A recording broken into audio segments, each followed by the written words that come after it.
Hey guys!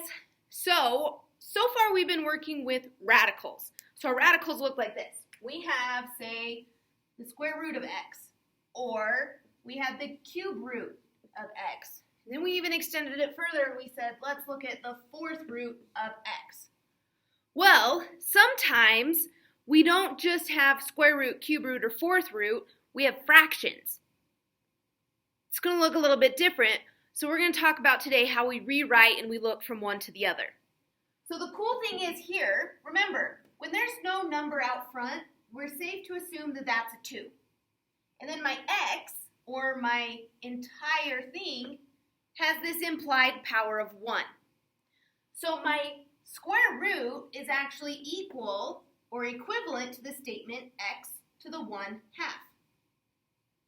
So here, again, we're given the 3 this time, and we have that applied 1, so my cube root is the same as x to the 1/3. 1/3. And then my fourth root, any guesses? Maybe. We got x to the 1/4. Okay? So the power on that outside is my numerator, and the index on our radical is going to be our denominator. So let's look at one that's a little bit different.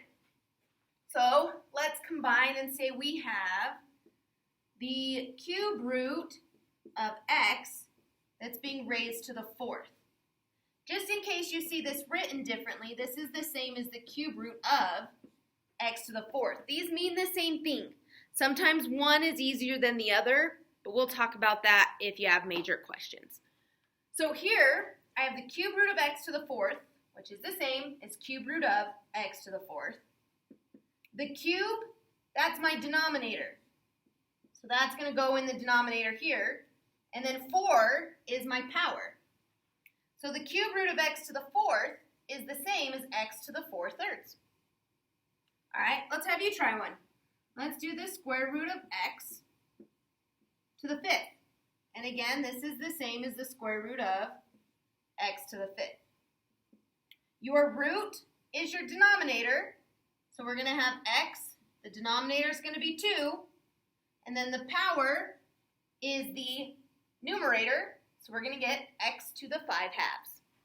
So if we were to try to summarize that, if we had, let's do a root x to the b, that is the same as x to the b over a.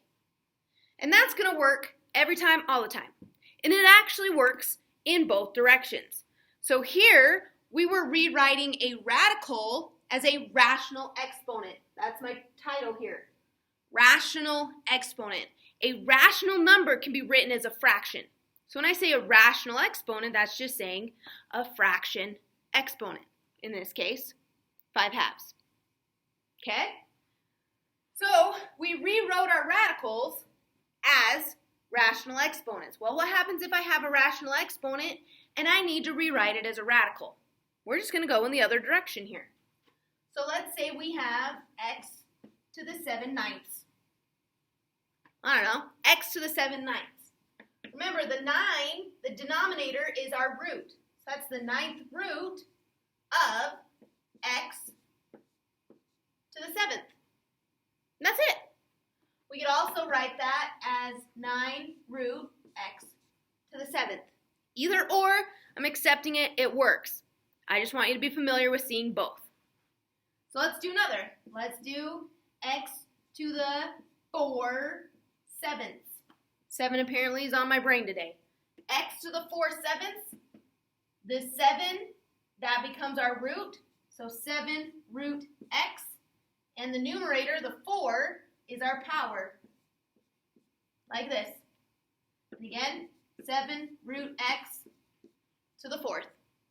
Rewriting our rational exponents. Double checking that I covered it all. Looks solid. Good luck and rewrite.